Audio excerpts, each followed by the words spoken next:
लक्षात ठेवा, सातारा लोकसभा मतदारसंघाच्या पंचवार्षिक निवडणुकीत महायुतीचे अधिकृत उमेदवार श्रीमंत छत्रपती उदयनराजे भोसले यांनाच प्रचंड बहुमताने विजयी करा।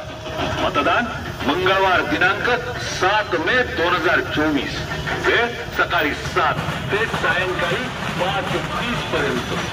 लक्षात ठेवा, श्रीमंत छत्रपती उदयनराजे भोसले।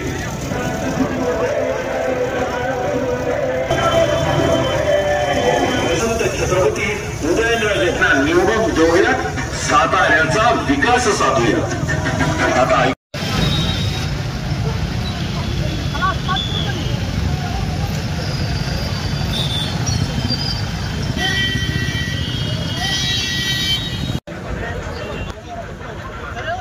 एक मिनिट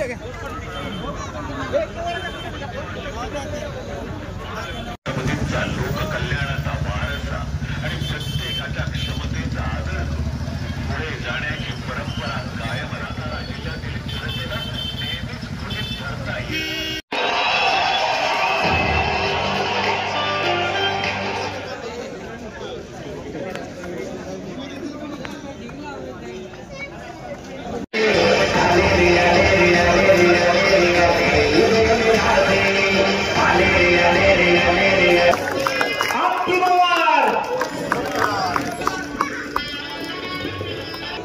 जय श्रीराम, जय जय श्रीराम।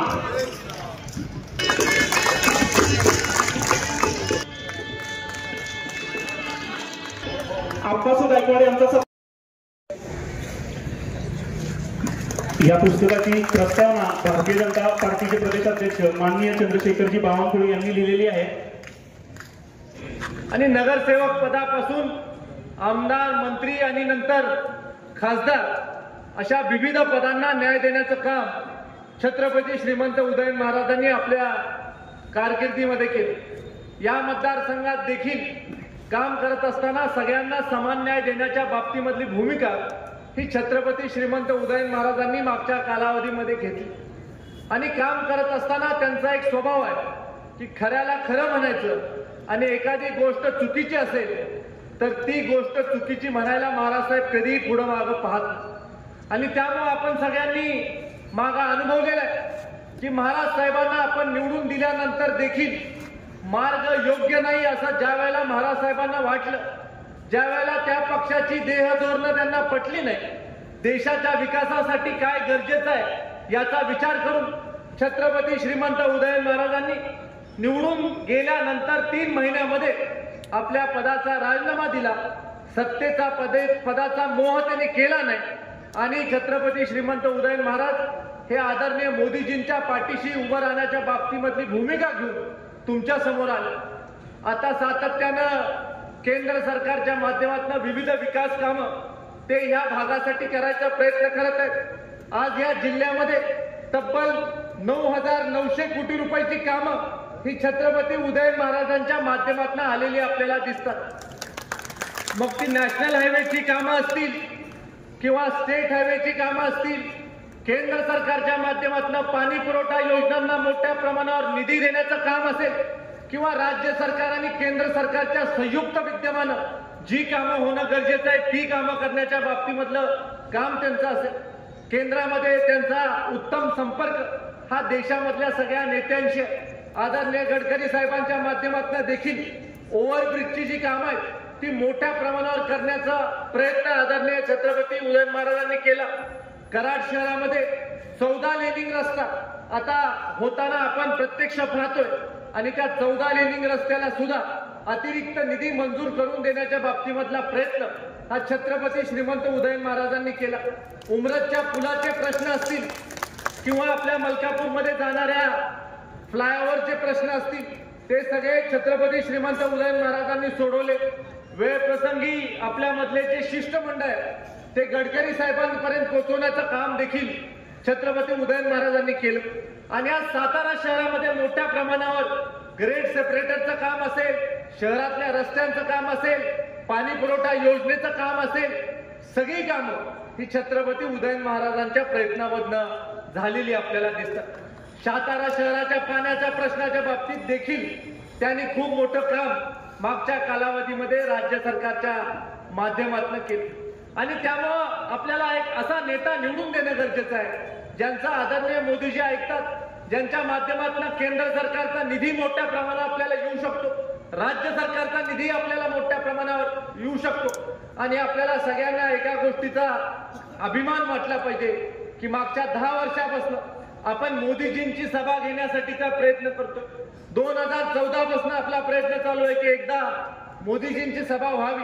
पण फक्त आणि फक्त छत्रपती श्रीमंत उदयन महाराजांच्या प्रचाराच्या निमित्तानं कराडकरांना विनंती करण्यासाठी, त्यांचा प्रचार करण्यासाठी आज मोदीजी आपल्याकडे आले आणि त्यांनी विनंती केली की प्रत्येकाने घरोघरी जावा, प्रचार करा, माझा निरोप प्रत्येक घरापर्यंत द्या आणि आपले उमेदवार आदरणीय छत्रपती उदयन महाराजांना मोठ्या मताधिक्यानं निवडून आपण आता दाखवून दिलं की कमळाला मतदान करण्याच्या बाबतीमधली आपली भूमिका कराडच्या योजना शहरांसाठी केलेल्या. आज तुम्ही देशामधलं कुठलंही शहर पाहिलं तर मोठ्या शहरांचा एक आराखडा तयार करण्याचं काम केंद्र सरकारने केलं. अनेक वर्षापासून मुंबई शहराला मेट्रो देण्याच्या बाबतीमधले स्वप्न अनेक सरकार दाखवत होते, पण आज केंद्र सरकारने मुंबई सारख्या शहराला मेट्रोचं जाळं उभं करून देण्याचं काम केलं. मागच्या कालावधीमध्ये आदरणीय मोदीजींनी घोषणा केली की मुंबईला अहमदाबादला जोडण्याची एक मोठी बुलेट ट्रेन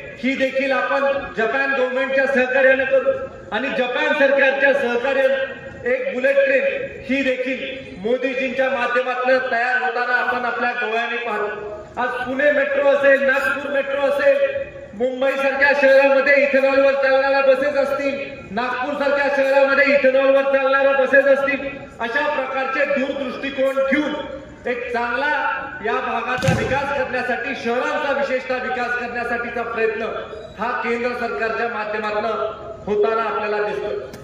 अटल मिशनच्या माध्यमातून अनेक विविध कामं ही मोठ्या शहरांमध्ये होताना आपल्याला दिसतात. आपल्या कराड शहरामध्ये देखील आपण मागच्या कालावधीमध्ये आदरणीय देवेंद्रजी फडणवीस साहेबांना विनंती केली की या शहरामध्ये स्वर्गीय चव्हाण साहेबांच्या काळामध्ये स्टेडियमची उभारणी झाली होती आणि तेव्हापासून आतापर्यंत स्टेडियमच्या डागडुजीसाठी देखील योग्य तो निधी उपलब्ध झाला नाही. आणि देवेंद्रजींनी कृषी प्रदर्शनाच्या त्यांच्या भाषणामध्ये घोषणा केली.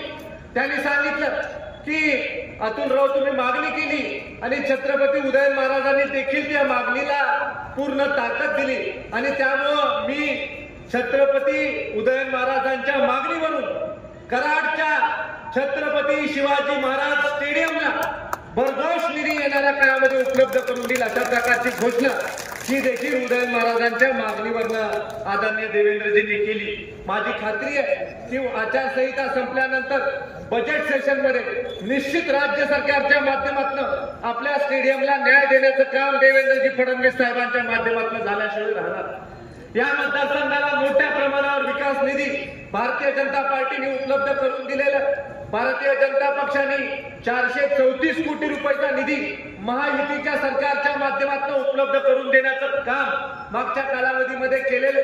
आणि आपण सगळे जाणता की आदरणीय मुख्यमंत्री असतील, आपले आदरणीय देवेंद्र दादा उपमुख्यमंत्री असतील, दुसरे उपमुख्यमंत्री अजित दादा असतील, या तिघांनी ठरवलेलं आहे की सातारा जिल्ह्याला जे जे लागेल, मग पर्यटनासाठी लागेल, रोजगाराच्या निर्मितीसाठी लागेल, रस्त्यांसाठी लागेल किंवा इतर नागरी सुविधेसाठी लागेल, ते उपलब्ध करून देण्याच्या बाबतीमधला प्रयत्न आज या महायुतीच्या सरकारच्या माध्यमातून होतो.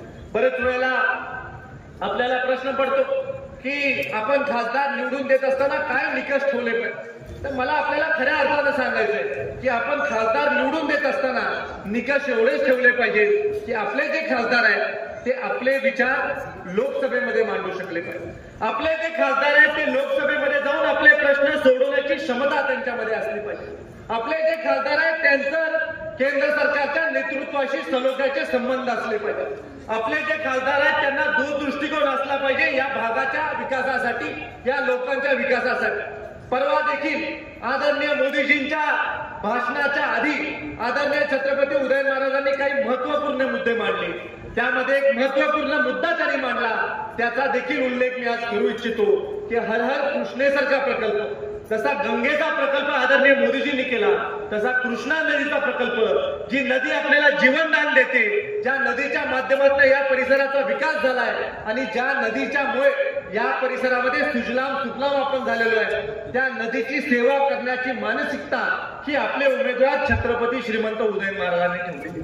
आणि त्यामुळे अशा प्रकारचा खासदार आपल्याला निवडून दिला पाहिजे, जे खासदार या परिसराच्या 25 वर्षाच्या भवितव्यासाठी, येणाऱ्या काळामध्ये आपल्या तरुण पिढीच्या भवितव्यासाठी विचार करू शकतो.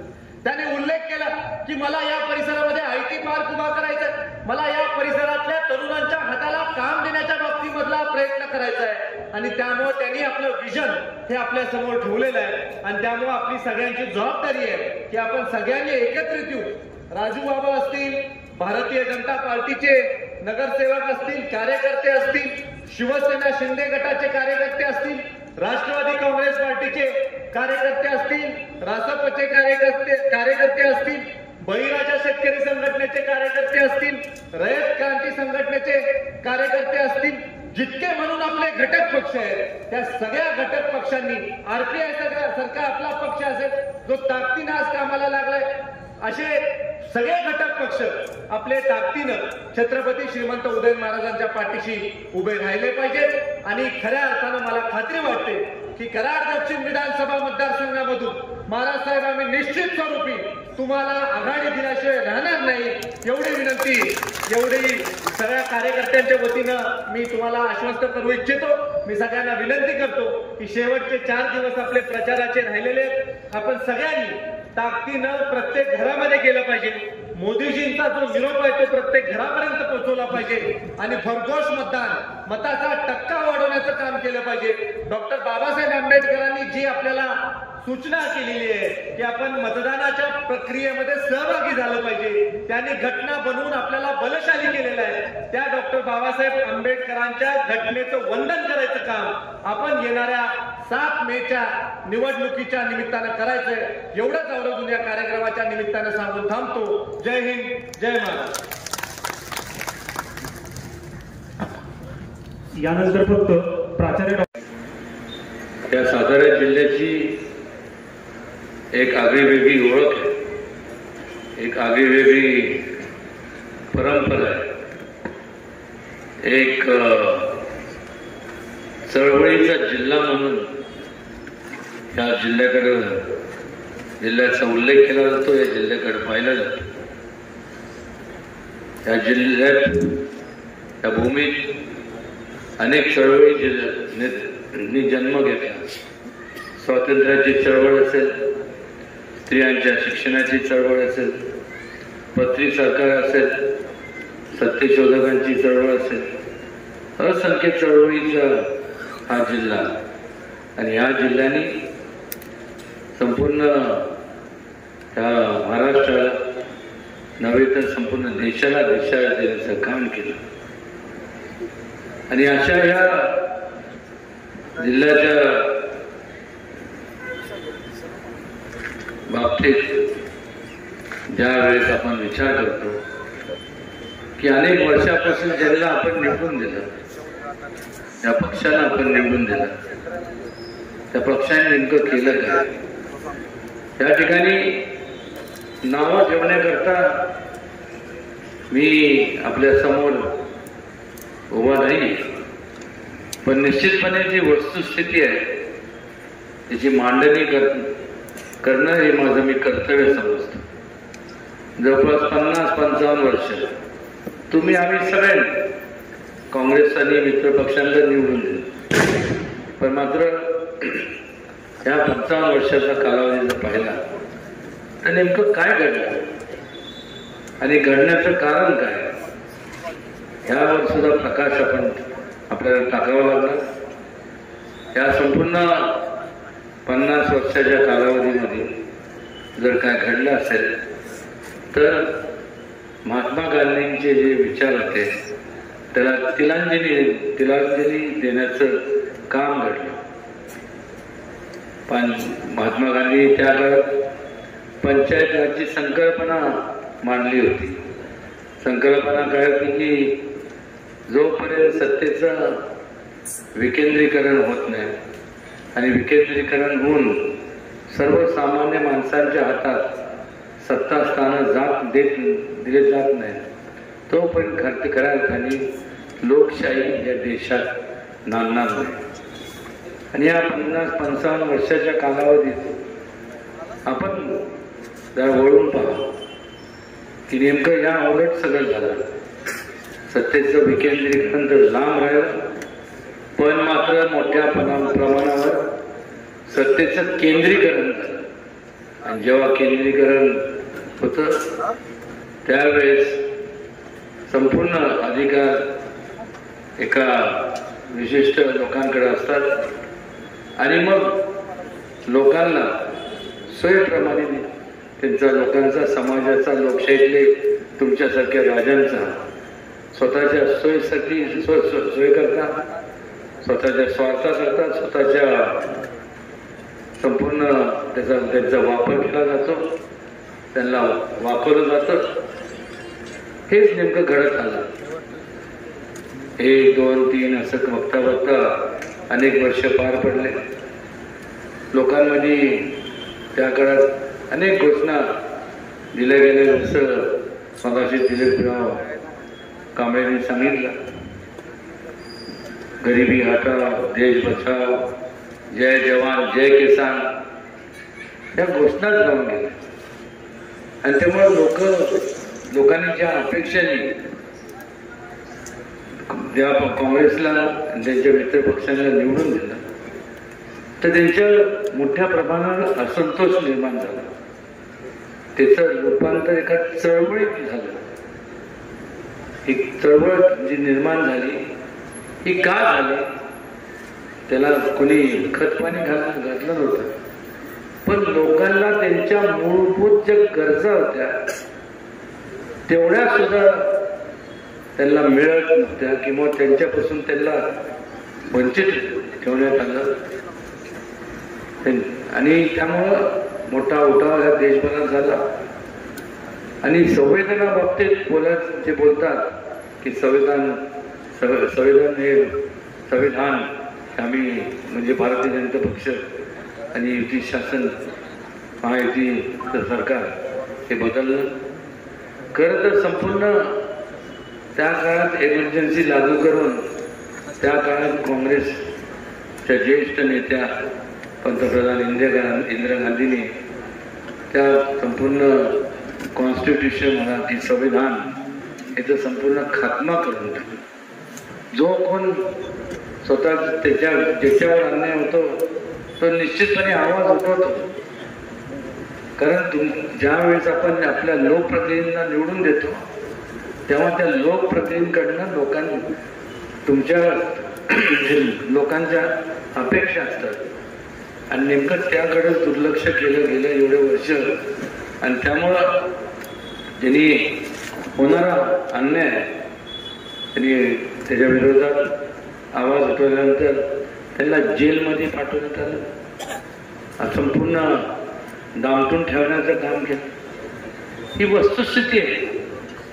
काय निवडणूक आहे म्हणून मी बोलत नाही. हे सांगण्याचं कारण एवढंच होतं की एका काळी जो संपूर्ण देशावरती राज्य करत होता म्हणजे स्वातंत्र्यानंतर जवळपास 50-55-60 वर्ष ज्या पक्षाने राज्य केलं आज त्या पक्षाची अवस्था म्हणजे दुर्दशा बघा. त्या काळात फक्त 2च भारतीय जनता पक्षाचे खासदार होते, अटल बिहारी वाजपेयीजी आणि लालकृष्ण अडवाणीजी. आणि मग लोकांनी ठरवलं, तुम्ही लोकशाहीतल्या राजाने निर्णय घेतला की आता बस, आपल्याला जर आपलं विकास घडवून आणायचा असेल, आपल्याला डेव्हलपमेंट आपल्याला करायचे असेल, आपल्या कुटुंबातल्या तरुणांना भविष्य पाहायचं असेल, तर ही संपूर्ण हे शासन नको, महाविकास आघाडीचं अजिबात शासन नको आणि निर्णय घेण्यात आला. आणि त्यामुळं परिवर्तन झालं. आज संपूर्ण देशभरात, केंद्रात आणि राज्यांमध्ये या देशातला सगळ्यात मोठा पक्ष जर कुठला असेल तर भारतीय जनता पक्ष आणि त्यांना साथ देणारे त्यांचे महायुतीतले संपूर्ण मित्र पक्ष. आणि मग केवळ ह्या देशात नाही तर जगभरात आज भारतीय जनता पक्ष सगळ्यात मोठी पक्ष म्हणून, पार्टी म्हणून आज भारतीय जनता पक्षाची ओळख निर्माण झाली. सांगण्याचं एवढंच कारण की जे 55 वर्षाचे घडलं नाही, फक्त घोषणा दिल्या गेल्या, घोषणा त्यांनी दिल्या, पण ह्या 10 वर्षाच्या कालावधीमध्ये त्या घोषणाची दिलेल्या लोकांनी वचनपूर्ती केली नाही.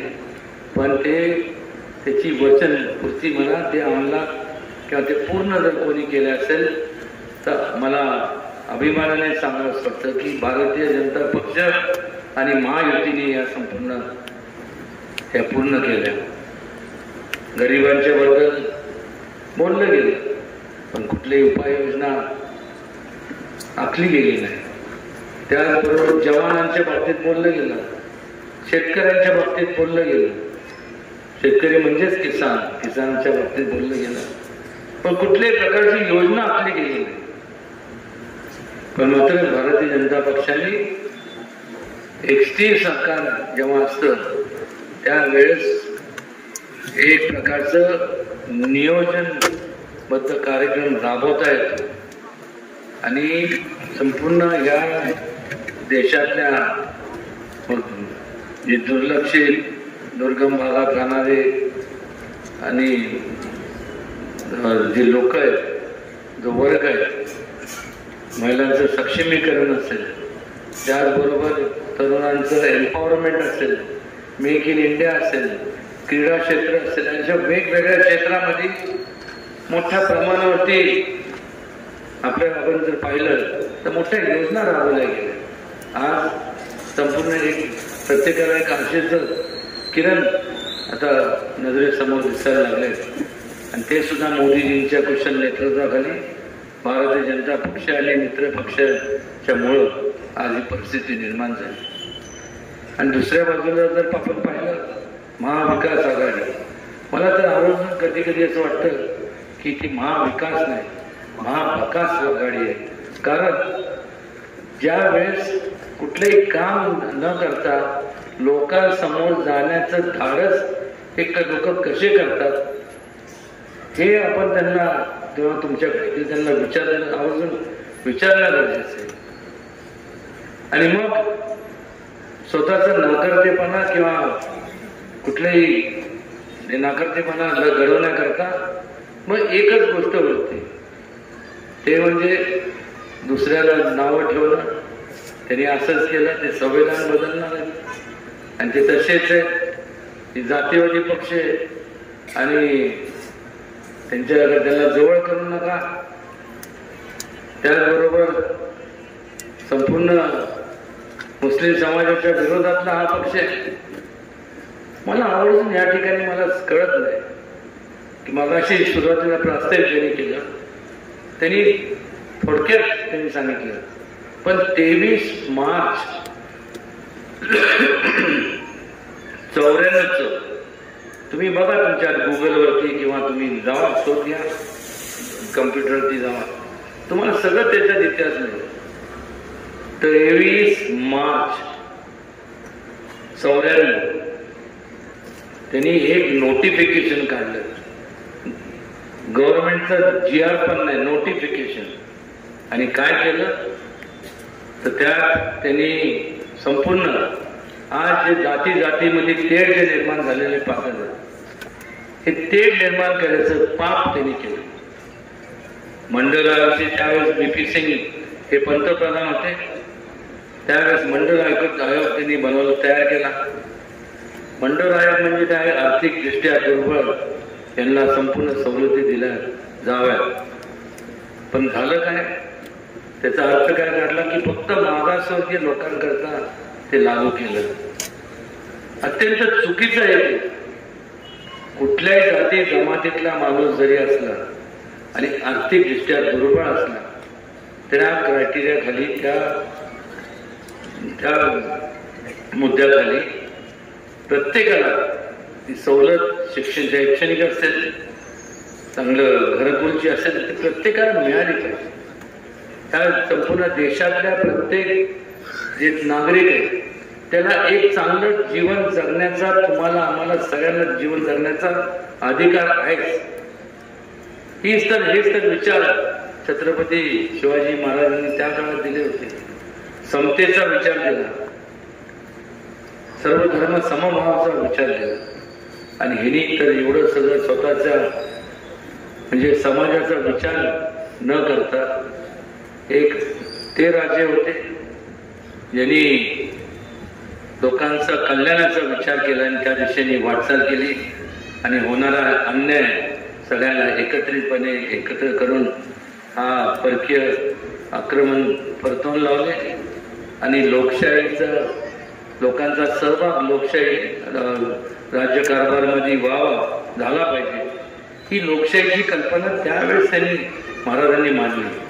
लोकशाहीचे खरे जनक म्हणजे छत्रपती शिवाजी महाराज.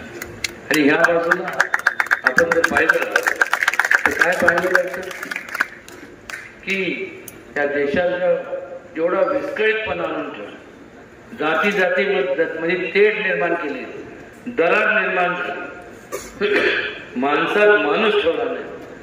शिवाजी महाराजांनी समाजाचा विचार केला, समाजाच्या एकतेचा विचार केला. आणि ह्यांनी समाजाचा विचार केलेला, ह्यांनी स्वतःचा वैयक्तिक स्वार्थ, मी स्वतःचा वैयक्तिक विचार केला की ह्यांना यांच्या पलीकडे दुसरं कोण दिसत नाही. आणि तो विचार केल्यामुळं समाजाचे तुकडे झाले तरी चालतील, पण मला माझा स्वार्थ समाज साधला गेला पाहिजे. एवढा कमकुवत, एवढा निष्क्रिय, एवढा म्हणजे गलिच्छ विचार यांनी सर्व केला. आणि आज हा विचार करत असताना यशवंत विचारांचं तुम्ही सांगता की आम्ही पायिक आहोत, कुठल्या हिशोबाने आपण असं विचार करणारे यशवंत विचारांचे पायिक होऊच शकत नाही. यशवंत विचार म्हणजे लोक कल्याणाचे विचार. त्यातून ह्या संपूर्ण सातारा लोकसभा मतदारसंघात 16,80,000 एवढे लोक असताना म्हणजे संपूर्ण 6 मतदारसंघात, मग वाई असेल, सातारा असेल, कोरेगाव असेल, उत्तर कराड, दक्षिण कराड आणि पाटण, या संपूर्ण ह्याच्यात 16,80,000 मतदान आहे. आणि ह्या संपूर्ण 16,80,000 म्हणजे त्याला आपण भिंग म्हणतो ना, मॅग्निफाईंग ग्लासला भिंग म्हणतो ना. म्हणजे त्यांच्या मनात यशवंत विचार होते, त्यांनी ते मॅग्निफाईंग ग्लास घेतला, प्रत्येक तालुक्यात गेले, बारकाईने बघितलं, इकडे गेले, तिकडे गेले, ही जिल्हा परिषद, पंचायत समिती, सगळ्या गण गटात गेले, नगरपालिकेच्या याच्यात गेले. आणि मग त्यांना असा एक व्यक्ती मिळाला की त्याला उमेदवारी दिली. आणि ज्याला उमेदवारी दिली त्यांनी आज ज्याला दिली त्याचे आज संपूर्ण शिष्टाचार तर लांब राहिला, संपूर्ण भ्रष्टाचाराचा संपूर्ण सगळा इतिहास असणाऱ्या व्यक्तीला दिला. म्हणजे ह्या 16,80,000 लोकांमधनं एकही चारित्र्य संपन्न माणूस किंवा उमेदवार त्यांना मिळाला नाही का? म्हणजे असंच म्हणावं लागेल की त्यांच्या अवतीभोवती सगळे घोटाळेखोर आहे, असंच त्याचा अर्थ होतो.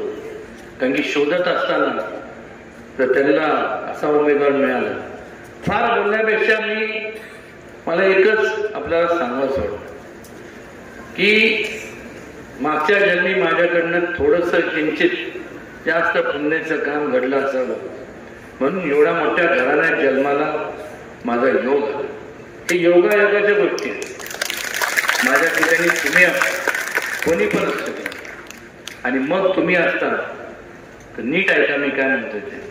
तुम्ही असता तर मी सुद्धा तुमच्याकडनं जे कोण असते मी सुद्धा त्या व्यक्तीकडनं आपण सगळ्यांनी अपेक्षा त्याच केल्या असतात ज्या तुम्ही माझ्याकडनं करताय की ह्या घराण्याचा मी वारसा सांगतो, त्याचा वसा पुढं घेऊन जात असताना छत्रपती शिवाजी महाराजांचे विचार याचं पालन करतं मी माझं कर्तव्य समजतो. आणि त्याच पद्धतीने गेले 30-32-35 वर्ष सर्वसामान्य माणसांना लोकांना कुठल्याही जाती धर्म मी इथं मानत नाही, मनुष्य हीच जात आहे असं मी मानतो. आणि त्यामुळं मी ते मानून कधी या त्याच्यात मी राजकारणात जरी असलो तरी राजकारण कधी केलं नाही. केलं तर लोकहिताचं, लोकांच्या उपयोगी त्यांच्या कुटुंबाचं जीवनमान कसं उंचवलं जाईल, त्यांना सुखसोयी कशा मिळतील याचं समाजकारण केलेलं, एवढंच या ठिकाणी मला आवर्जून नमूद करावं असं वाटतं. बोलण्यासारखं भरपूर आहे, किती बोलायचं. आज तुम्ही लोकशाहीतले राजे आहात. निवडणुका आल्या की बघा तुम्ही कधी पण नोटीस करा, कधी पण तुम्ही बारकाईने निरीक्षण करा. फार येणार चकाचक कपडे बिपडे असं तसं भांग बिंग पाडून सगळे, आणि मग पेंबीच्या देठापासून बोलणार. तळागाळच्या लोकांबद्दल जी तळमळ आहे ती आम्ही समोरच्या बोलताना आपल्याला वाटलं पाहिजे अरे वा ते उदयनराजे बिंदाचे कोण नाही, हाच खरा उमेदवार. तळागाळातल्या लोकांबद्दल आम्ही हे करू ते करू ते करू ते करू ते करू हे बोलत असताना त्यांच्या मनात एकच असतं की यांचे मत आपण मिळवू, करू नये तुमचे मत मिळवू. आणि मग एकदा निवडणूकचा निकाल लागला, मग त्या पदावरती किंवा निवडून आल्यानंतर त्याच तळमळीच्या लोकांबद्दल, तळागाळातल्या लोकांबद्दल तळमळीने जे लोक बोलत होते त्याच लोकांकडे पाठ फिरवली दिली, त्याच लोकांना जास्तीत जास्त गाळात घालण्याचं काम हे आजवर झालेलं आहे. ही वस्तुस्थिती. त्यामुळेच तेवढा मोठा देशात उठाव झाला, त्यामुळेच तर एमर्जन्सी लागू केली. 55 वर्षाच्या कालावधीमध्ये त्यांनी जे केलं नाही, आता अजून किती वर्ष देणार. आता समोर या ठिकाणी बरेचसे वयस्कर लोक बसले. आज वयस्कर आहे पण त्याचे 35-40 वर्षापूर्वी ही लोक सुद्धा त्यांच्या आई तारुण्यात होते. मग संधी मिळाली नाही, काय कुठले दालन ते नव्हते विकासाचे. आज असे अनेक 1, 2 नाही 3, 4 पिढ्या आज नैराश्य येतं. जेव्हा इच्छा असती की आपण हे करावं ते करावं, पण स्कोप न मिळाल्यामुळं नैराश्य येतं. पण अधिकार दिला कोणी यांना की आज व्यक्ती केंद्रित तुम्ही झाला आणि तुमच्यामुळे अनेक तरुणांचं, त्या काळातल्या तरुणांचं जे संपूर्ण तुम्ही खच्चीकरण झालं त्याला तुम्हीच हे लोक जबाबदार आहेत. आज निर्णय तुम्हाला घ्यायचा, तुम्हाला ते तुम्ही सोचले, तुम्हाला म्हणजे कोणाला वाटत नाही. तुम्हाला असं वाटतंय की जे तुम्हाला तुमच्या नशिबी आलं ते तुमच्या कुटुंबातले जे लहान लहान तरुण आहेत जे कधी ना कधी मोठे होतील, या देशाचं जे भविष्य काय त्यांच्या नशिबी हे असं व्हावं असं वाटतं तुम्हाला? विचारतोय तुम्हाला. मग एवढं जोरात नाही मला एखादं सगळ्यांना वाटतं की नशिबी या जोरात आवाज देखील मला वाटलं झोपले नाही. चेष्टेचा भाग सोडून द्या. समुद्राच्या लाटा या कोणासाठी थांबत नाही, त्याचप्रमाणे घड्याळाचा काटा हा कोणासाठी थांबत नाही. एका वेळ गेली ती गेली आणि त्यानंतर तुमच्या आमच्या नशिबी काय होतं? पश्चाताप करण्यापलीकडे काही होत नाही. मला सोडून द्या, मला सोडून द्या. चला पण तुम्ही तुमच्या जे तरुण जे पिढी आहे तुमच्या त्यांचा विचार करणार आहे तुम्ही. आज या संपूर्ण भारतीय जनता पक्ष आणि त्यांच्या महायुतीच्या माध्यमातून इन्फ्रास्ट्रक्चर ह्याच्यात जेवढं स्कोप आहे तिथं मोठमोठ्या पदावरती आज तुमचे तरुण मुलं मुली त्या पदावर जाऊ शकतात. एक मोठं इंडस्ट्री चालू करू शकतात. का त्यांनी स्वप्न बघायचे नाही? का फक्त उदयनराजेंनीच मागता घेतलं गाडीतल्या फिरायचं? प्रत्येकाला वाटतं की आपल्या पण असं राहावं तसं पाहिजे आणि का नको. आणि त्यामुळं एक प्रकारचं दिशा देण्याचं काम जे मोदीजींच्या कुशल मार्गदर्शनाखाली या देशामध्ये जे चाललंय, वाटचाल चाललंय, त्यांना पाठबळ देण्याचं काम आपण सगळ्यांनी केलं पाहिजे. जेवढं तुमचं मत बटन दाबून तुम्ही मला देणार आहात ते जेवढं महत्वाचं आहे त्याच्यापेक्षा जास्त महत्वाचं माझ्याकरता तुमचं वैयक्तिक महत्वाचं आहेच, पण त्याच्यापेक्षा जास्त तुमचं वैचारिक मत महत्वाचं आहे. तुमचे विचार महत्वाचे आहेत. केवळ उदयनराजेंना निवडून दिला म्हणजे तुमची जबाबदारी संपली असं समजू नका. मी एकटं काय करणार आहे?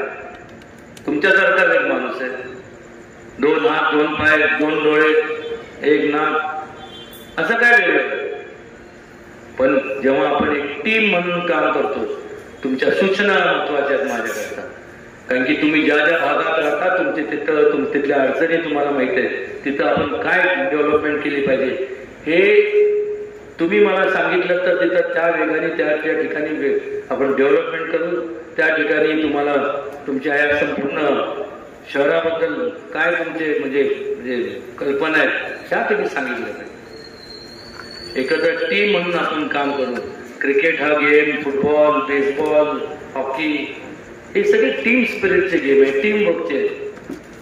एकटं नाही तर बरोबर नरेंद्र मोदी एकटे काय करू शकतात, पण टीम चांगली असली तर काय करू नाही शकत हे आपण आपल्याला सगळीकडे चौकडं आपण जर बघितलं तर आपल्याला कळायला मिळतं. टीम महत्वाची असते आणि टीम महत्वाची असल्यानंतर जो लीडर तुम्ही टीमचा निवडतात तो सुद्धा महत्वाचा. एका बाजूला शिष्टाचार असणारा आणि दुसऱ्या बाजूला भ्रष्टाचार असणारा. करा लोकशाहीतले तुम्ही राजे. कोणाला मतदान करणार? शिष्टाचाराला का भ्रष्टाचाराला? कोणाला? भ्रष्टाचार करा. भ्रष्टाचार करा. तसं जर झालं तर तुम्ही विचार करा. तुमच्या हाय काय नेत्या संस्था दिसतात आहे ना, फोटो फिनिश आणि मग पश्चाताप जो होतो त्याला जबाबदार तुम्ही असणार आहे. फार मी बोलणार नाही, बोलण्यासारखं भरपूर आहे. तुम्ही सगळे आता मतदानाचा अधिकार तुम्हाला प्राप्त झालेला आहे. फार बोलण्यापेक्षा तुम्ही सुज्ञ मतदार राजे आहात. योग्य तो निर्णय घ्या आणि वाटल त्या परिस्थितीत मला निवडून द्या. कळलं का? आवाज एकदम वाटला. मी तरी काय करणार? कधी ऍम्प्लिफायरचा आवाज वाटतो ना, तुम्ही म्हणणार असता असं का? बघतो जाता काय बघू नका. जे बघायचं आता बघा. 7 तारखेला तर सगळ्या बघू नका. ते 2 नंबर जे पटन तेच दाबा आणि आपला आशीर्वाद मला द्या एवढंच या ठिकाणी विनम्रपणे सांगतो. आणि आपण या ठिकाणी वेळात वेळ काढून आला